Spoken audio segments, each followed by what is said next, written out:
You are about to follow one of the most touching and transformative stories in the entire Bible.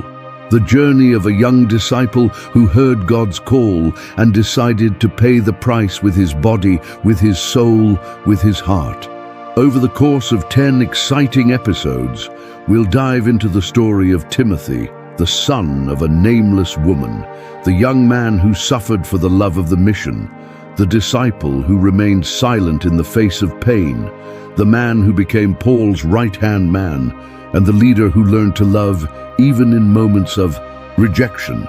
Prepare for tears, confrontations, challenged faith and redemption. This is not just a story about courage.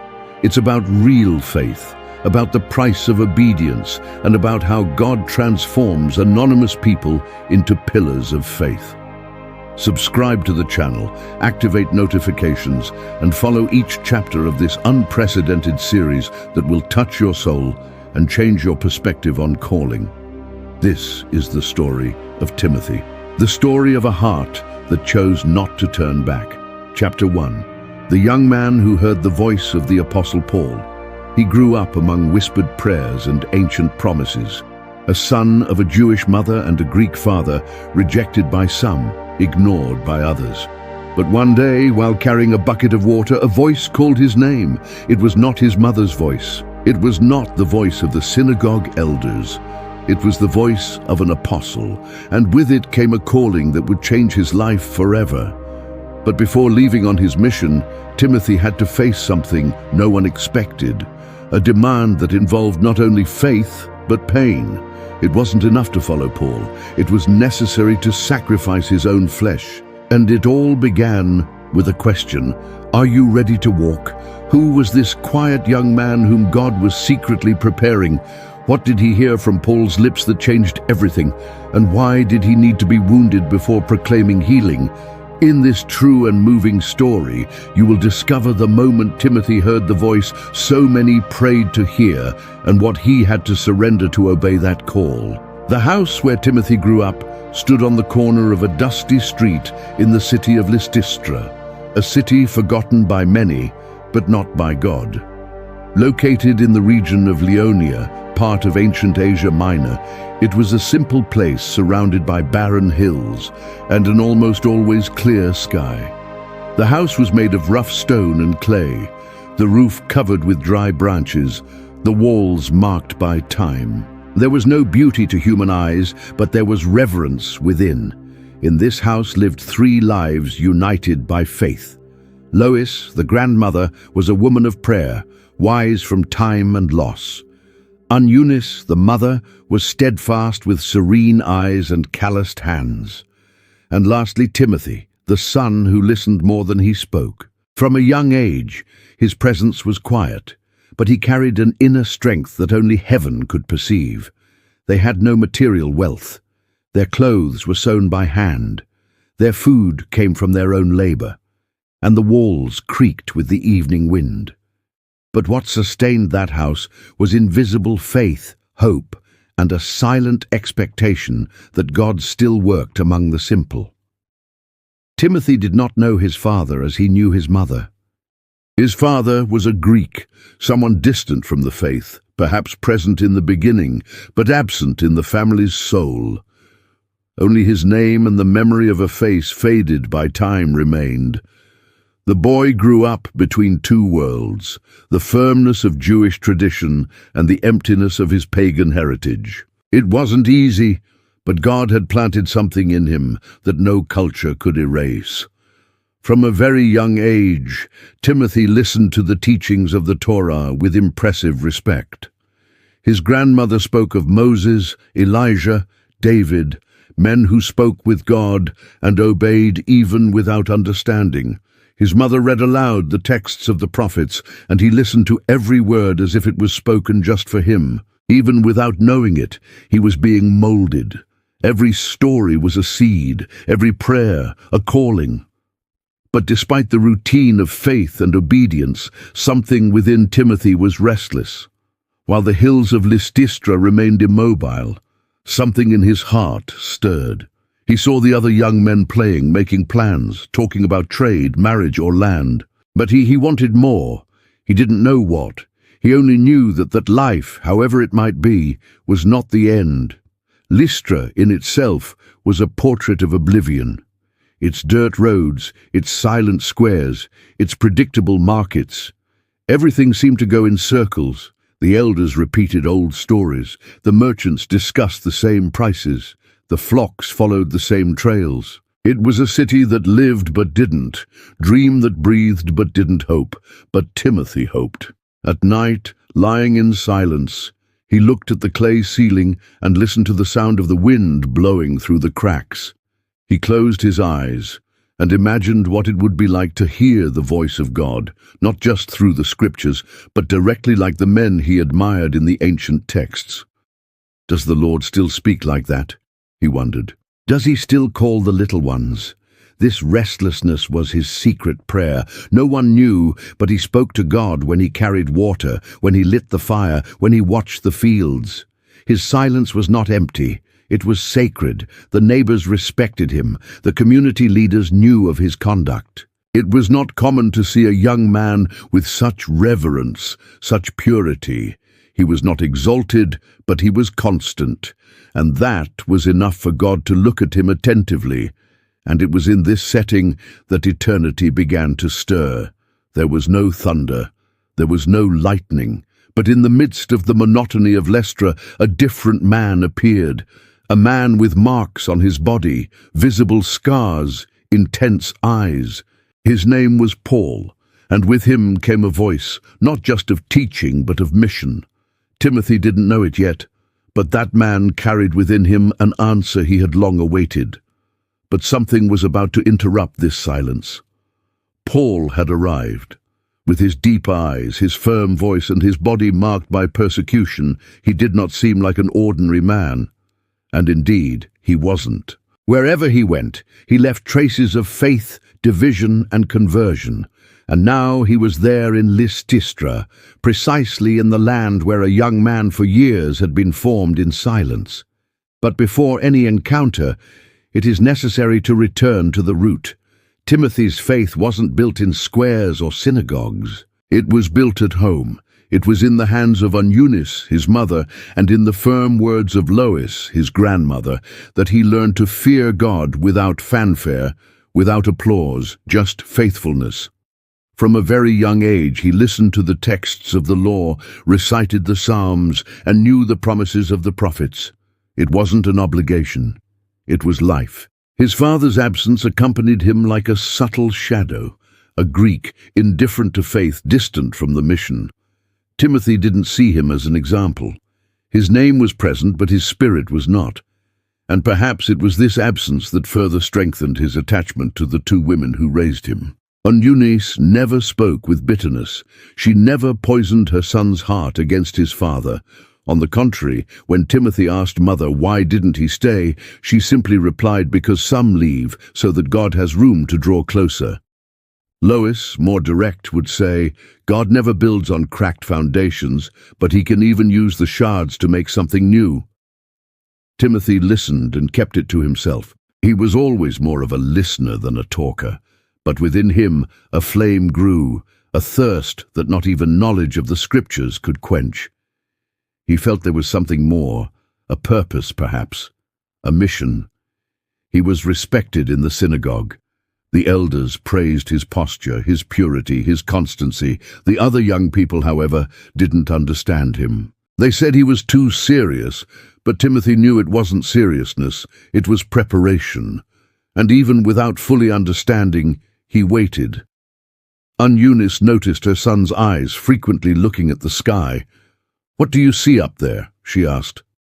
"I think I'm waiting to hear what my eyes cannot see," he replied. She smiled. Perhaps silence is the rehearsal for a voice too big to be spoken all at once. In the days that followed, Paul's presence began to impact the city. He didn't just preach. He burned from within. He spoke of Jesus, the Messiah, as one who had known him face to face. He spoke of grace, repentance, salvation, and with that hearts began to tremble. The city, which had always lived in repetition, now heard something new. Timothy listened to every word from afar. He didn't approach yet, but something inside him cried out. That voice, there was something about it. It carried the same weight he felt when he read the prophets. It was as if that voice were a continuation of what his mother and grandmother had always preached. That afternoon, returning from the well, he asked his mother, "Mother, if God wants to use me, how will I know?" She placed her hand on her son's shoulder and said firmly, "You won't know completely, but when the voice comes, you will recognize it." "What if I'm not ready? If he calls you, it's because you already are." Timothy swallowed hard. His heart beat fast for no apparent reason, or rather for a reason he couldn't yet name. That night, lying on his mat, he looked once more at the clay ceiling. He felt that the waiting time was running out. What was once a seed now blossomed. What was once preparation now demanded action. And then came the moment that would mark the beginning of everything, but the faith planted by them would flourish in a land that no one expected, and with him came a divine answer to the silence that Timothy had kept in his chest for so long. But before the answer manifested itself, Timothy needed to face the biggest battle, the one that resided within him. Since childhood, he had known he was different. Not because of talent, not because of appearance, but because of origin. The faith he carried connected him to his mother, but the blood that ran through his veins connected him to his father, and with him a distant land, an absent belief, a silence that had never been filled. He was half Jewish and half Greek, and this placed him daily between two worlds. In the synagogue there was respect, but never complete acceptance. The more traditional ones looked at him cautiously. They never said it clearly, but it was as if they were thinking, "Good boy," but his father Greek. At home, however, Eunice never allowed that look to define him. "You are a son of the Most High, Timothy, and that is worth more than any earthly lineage." Even so, there were times when he felt between two worlds, like someone who didn't completely belong anywhere. One afternoon, while helping Lois organize the small garden, he blurted out the question that had been hammering in his chest for some time. "Grandma, can God call someone divided like me?" She wiped her hands on her apron and answered firmly, "God doesn't call pure blood. God calls whole hearts, and yours has been his for a long time." But even though he heard this, there were days when the doubt returned, when he crossed paths with the disapproving looks of the more rigid ones, when he heard the comments about his Greek heritage, when he remembered his father as absent from his life, as from the scriptures. Even so, Timothy remained faithful, not out of pride, but out of love. What he learned from his mother and grandmother was too vivid to be ignored. He continued praying. He continued studying the sacred scrolls. He continued waiting without even knowing exactly what he was waiting for. Meanwhile, Paul continued preaching in Lystra. His presence cut through the air like a sword. His words touched depths that not even the synagogue leaders dared to touch. He spoke with pain, with power, with truth, and that shook the city. Timothy began to listen more closely. He sat in the shadows, listening to everything. And the more he listened, the more he felt that voice stir something ancient within him. It wasn't just a sermon. It was as if each word were building a bridge between the two worlds that lived inside him. One night, after hearing another message about repentance and the grace of Christ, Timothy returned home with watery eyes. Eunice noticed, "Is everything all right?" "I am. I'm just different." She came closer and hugged him without saying anything else. A mother who sometimes understands what her son cannot explain. In the following days, something changed. He felt it upon waking, while walking through the streets, while touching the earth. It was as if he were being observed, not with judgment, but with purpose. And then it happened. Paul entered the house of a known believer, and after some time in prayer, turned to one of the local men and said, "Tell me about the young man named Timothy. He is the son of a faithful Jewish woman, but his father was Greek.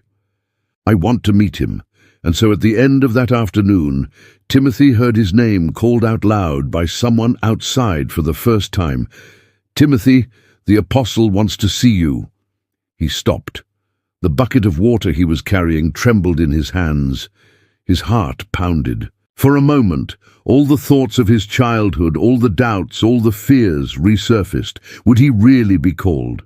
With this past, with this divided blood, he wiped his hands, took a deep breath, and walked on. Before we continue, we ask for your collaboration. Subscribe to the channel and leave your like to bless us and continue bringing these profound stories from the Bible to more hearts. Now we continue with Timothy's journey of faith, the young man who heard God's voice in the silence of Lystra. Timothy didn't know what to expect. He had never been summoned by someone like Paul. That simple sentence, "The apostle wants to see you," seemed to echo in the corners of his soul. The way to the house where Paul was staying was short, but his steps felt longer, heavier. His heart pounded in his chest like a drum. The streets of Lystra were bustling that afternoon, not because of commerce, nor the arrival of some Roman official, but because of Paul. Wherever he went, eyes turned towards him, some with admiration, others with doubt, others with fear.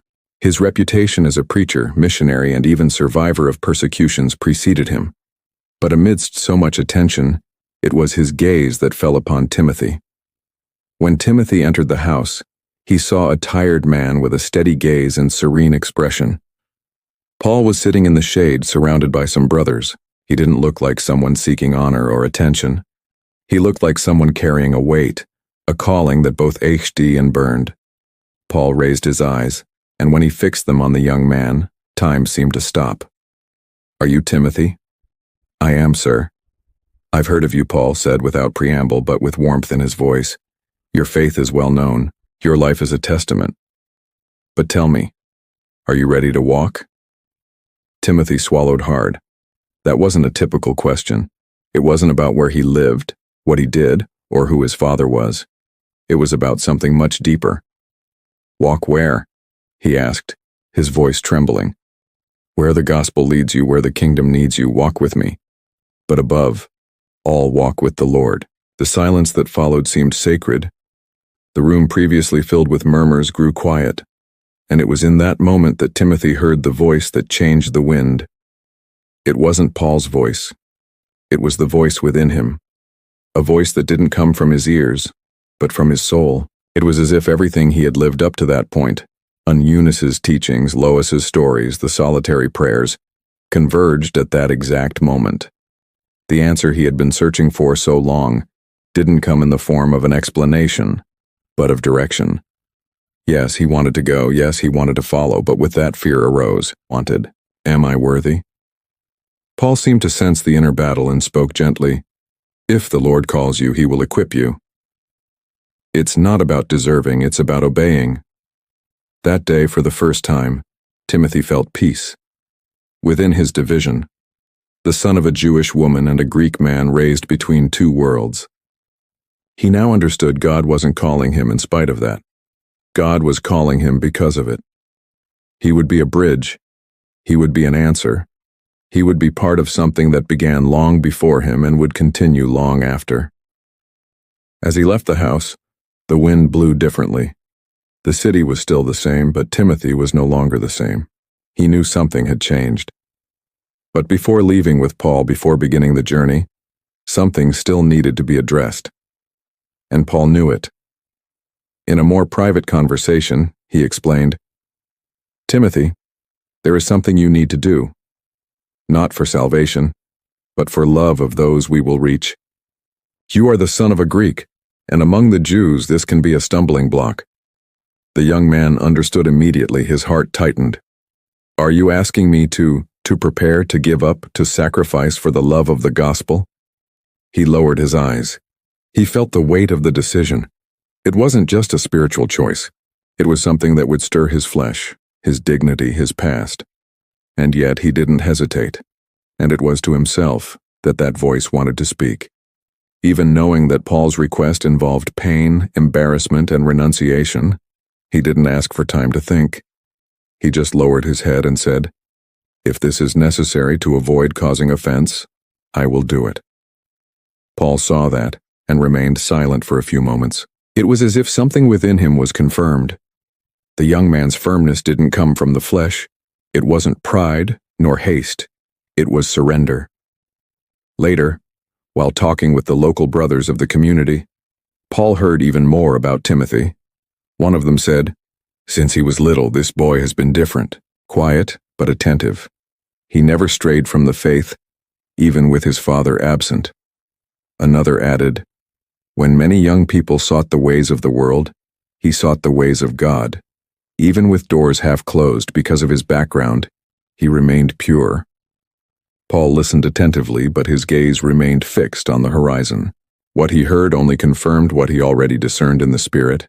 There was more than a devout young man there. There was a hidden but latent calling. The next morning, as he went out with Timothy to walk in the hills of Lystra, Paul spoke calmly. "You have something that many mature men do not, constancy, and this comes from the faith that has resided in your house for generations. Lois, Eunice, now you." Timothy didn't know what to answer. He walked with his eyes downcast, but inside something warmed. Paul then stopped, placed his hand on the young man's shoulder and said, "You are not only the fruit of what you have learned, you are the answer to what has been sown." These words penetrated deeply. Paul, who had been a persecutor of the church, knew how to recognize when God was raising someone up. And the more he observed Timothy, the more he saw beyond the fragile appearance. He saw courage without fanfare, maturity without presumption, hunger without ambition. It was as if the Lord had been preparing him for a long time, and now he was delivering the fruit to the apostle. The city of Lystra began to talk. Some wondered if Timothy would leave his mother, others if he was truly ready.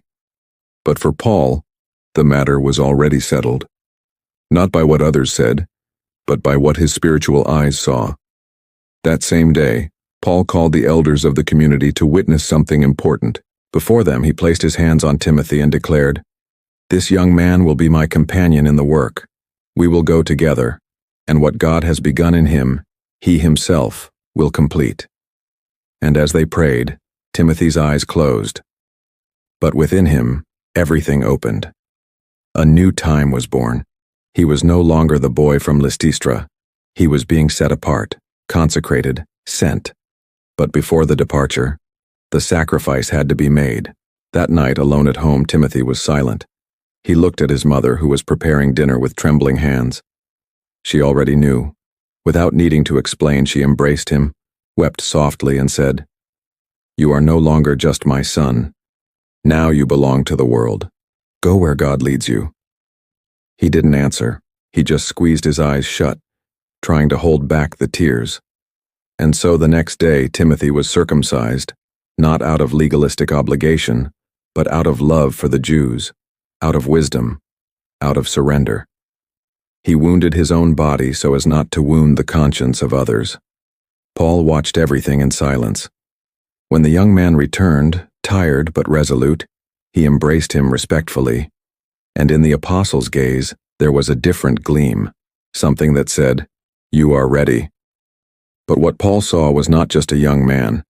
It was a disciple in the making, even knowing that Paul's request involved pain, embarrassment, and renunciation. He didn't ask for time to think. He just lowered his head and said, "If this is necessary to avoid causing offense, I will do it." Paul saw that and remained silent for a few moments. It was as if something within him was confirmed. The young man's firmness didn't come from the flesh. It wasn't pride nor haste. It was surrender. Later, while talking with the local brothers of the community, Paul heard even more about Timothy. One of them said, "Since he was little, this boy has been different, quiet, but attentive. He never strayed from the faith, even with his father absent." Another added, "When many young people sought the ways of the world, he sought the ways of God. Even with doors half closed because of his background, he remained pure." Paul listened attentively, but his gaze remained fixed on the horizon. What he heard only confirmed what he already discerned in the Spirit. There was more than a devout young man there. There was a hidden but latent calling. The next morning, as he went out with Timothy to walk in the hills of Lystra, Paul spoke calmly. You have something that many mature men do not: constancy. And this comes from the faith that has resided in your house for generations. Lois, Eunice, now you. Timothy didn't know what to answer. He walked with his eyes downcast, but inside something warmed. Paul then stopped, placed his hand on the young man's shoulder and said, You are not only the fruit of what you have learned, you are the answer to what has been sown. These words penetrated deeply.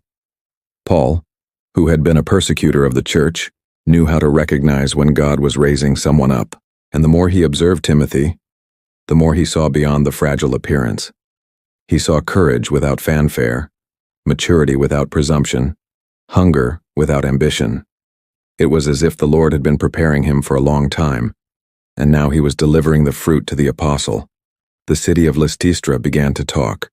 Some wondered if Timothy would leave his mother, others if he was truly ready. But for Paul the matter was already settled, not by what others said, but by what his spiritual eyes saw. That same day, Paul called the elders of the community to witness something important. Before them, he placed his hands on Timothy and declared, This young man will be my companion in the work. We will go together, and what God has begun in him, he himself will complete. And as they prayed, Timothy's eyes closed, but within him, everything opened. A new time was born. He was no longer the boy from Lystra. He was being set apart, consecrated, sent. But before the departure, the sacrifice had to be made. That night, alone at home, Timothy was silent. He looked at his mother, who was preparing dinner with trembling hands. She already knew. Without needing to explain, she embraced him, wept softly, and said, You are no longer just my son. Now you belong to the world. Go where God leads you. He didn't answer. He just squeezed his eyes shut, trying to hold back the tears.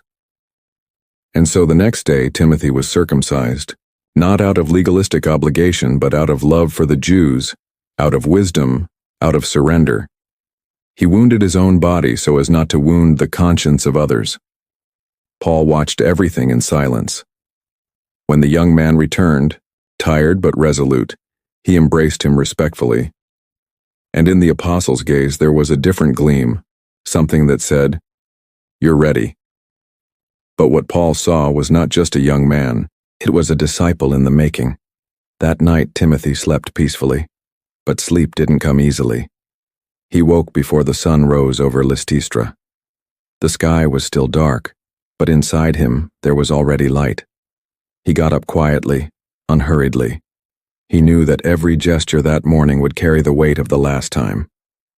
He walked through the house. He ran his fingers along the edge of the table where his mother had so often served bread. He stopped before the wooden chest where the scrolls of the scriptures were carefully kept. He rested his hand on the lid and whispered, I will carry them in my heart. Eunice was already up, always before daybreak. This time, however, she wasn't cooking or sewing. She was sitting facing the window, her eyes lost between the emerging light and the memory of the boy who was now more than just her son. When Timothy approached, she didn't need to ask anything. She knew the day had come. Did you sleep well? She asked sweetly. Yes, mother. And the wind woke me, as if it were him telling me, Go. She smiled, a small smile, but full of a love that held her chest tight within. They remained silent for a few minutes. Sometimes all the deepest love can do is simply exist there without words. Lois entered the room carrying a small linen bag. I put in some bread and dates. It's not much, but it will remind you of home. Thank you, Grandma, said Timothy, moved. I don't know how to leave you. She looked at him firmly and replied, You are not leaving us. You are being sent, and wherever you go, what we have planted will go with you. Eunice stood up. She approached slowly and touched her son's face with both hands. Timothy, my son, I knew this day would come. I always knew when you prayed in silence, when you cried for no apparent reason. When you read the scriptures with shining eyes, I knew. She took a deep breath, holding back her tears. I am your mother, but before me you were his, and now he is calling me back, isn't he? Not back. He's calling you forward to a path where we will not tread, but you will. The moment of farewell was inevitable. Timothy took his bag. He adjusted his simple tunic. He looked at the door of the house. His feet felt heavy. His legs wanted to follow, but his heart wanted to stay. Eunice then came closer again and hugged him. Promise you won't forget who you are. I am a part of you, Mother.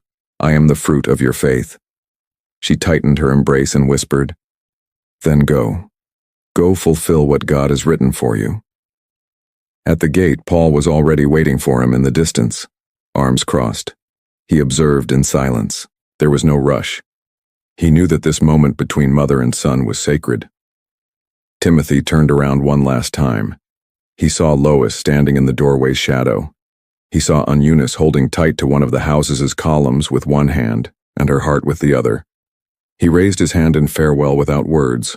She returned the gesture, and then the young man who had heard the voice began to obey it. But the journey hadn't even begun, and it was already costing tears. The wooden gate of Lystistra creaked slowly as it closed behind them. The quiet sound echoed like a seal, the separation between the past and what was yet to come. Timothy didn't look back, not out of coldness, but because the faith he carried pulled him forward with the force of a calling that allowed no doubt. Beside him, Paul walked in silence. The two didn't exchange words. The sky still held the soft hues of morning, and the dirt ground began to warm under the first rays of sun. Each step took Timothy further from his home, from his mother, from everything he knew. But each step also led him toward what God had prepared. The road wound through hills and sparse fields. Birds flew overhead, dust rising with the gentle breeze, all accustomed to that rhythm of travel, cast quick glances around. But he wasn't observing the landscape. He was observing Timothy. The young man didn't say anything, but there was weight in his silence. It wasn't hesitation. It was depth. It was as if with each step he reaffirmed his decision, not with his mouth, but with his feet. They stopped by a fig tree to drink some water. Paul knelt by the stream and washed his face. Timothy did the same. Fatigue hadn't yet reached their bodies, but their hearts carried something words couldn't explain.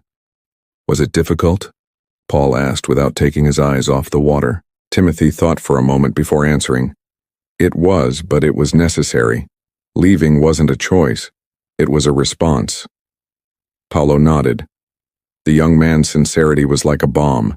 There was no pretense, no doubt. Here was someone ready to lose everything and still go on. You've already made the first decision, Paulo said. But there are others that still need to be made, decisions that will cost more than tears. Timothy looked at him curious. What is still missing? Paul stood up, adjusted his tunic, and calmly replied, You have already been circumcised. You have already left your home. You have already said yes to God. But there is something that men still need to see in you, something that needs to be done before we can go where the Lord will send us. Timothy frowned slightly. What is it? Paul took a deep breath and answered honestly, You have a good testimony among the brothers here, but soon we will be among Jews from other cities and strict men who will not look at what you carry but at what you represent, and the fact that you are the son of a Greek father will still be a stumbling block. Timothy lowered his eyes. He knew this since he was a boy.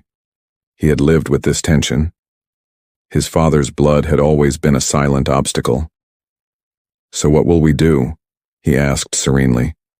We will go to them. We will introduce ourselves. We will show them who you are. But first you will have to face them not with words, but with renunciation. Timothy didn't hesitate. If it means the gospel will not find barriers in me, then I am ready. Paul smiled.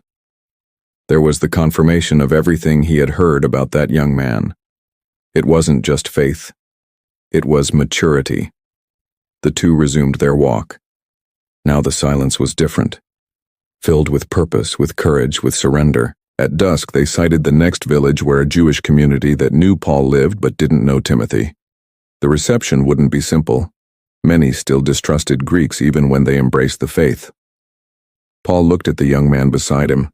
He knew what was coming, and he knew he needed to prepare Timothy. But Paul knew something needed to be done before continuing the journey. The next day dawned cloudy. The wind blew stronger over the dirt trails. The two had left early, even before the birds sang. They were now walking through fields and stones toward a city where the Jews were numerous and zealous. The silence of the walk was broken by Paul. You know that the Jews have stern eyes. Timothy looked at him attentively. Yes, since I was a child, I have learned to see that in their faces. And it is not just ill will. It's tradition. It's zeal. It's history. They carry in their veins centuries of commandments, separations, and promises.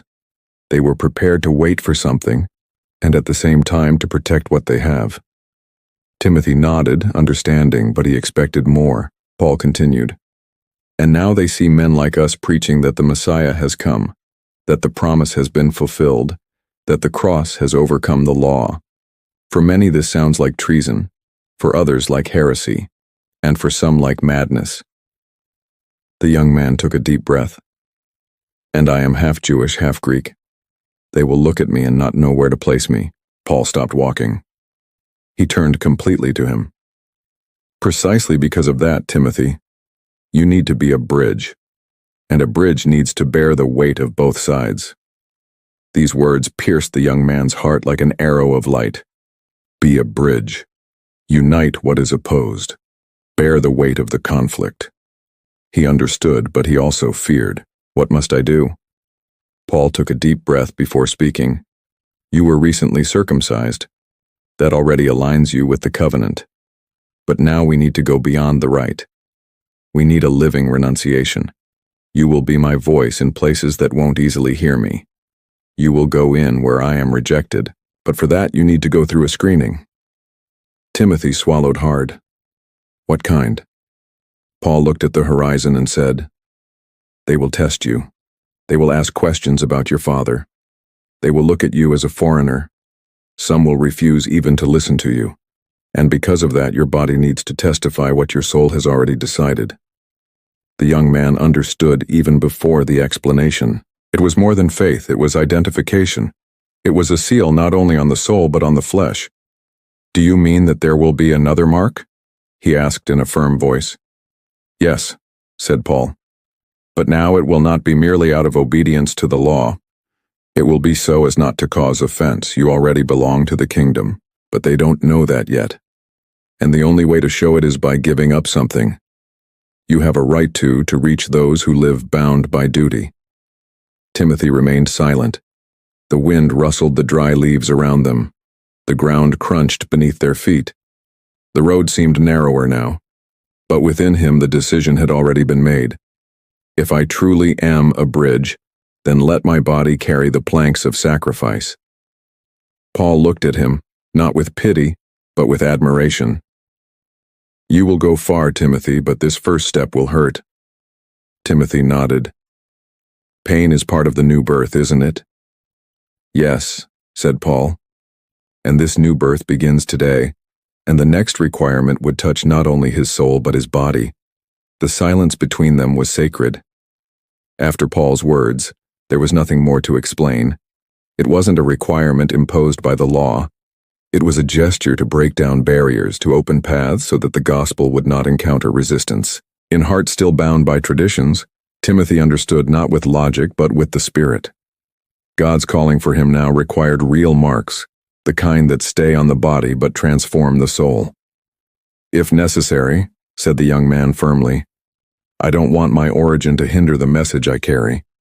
Paul remained silent for a moment. It was the same silence that preceded great beginnings. He knew what was coming. He had already experienced much pain, persecution, imprisonment. But now there before him was something rarer than courage, a broken heart, ready to obey.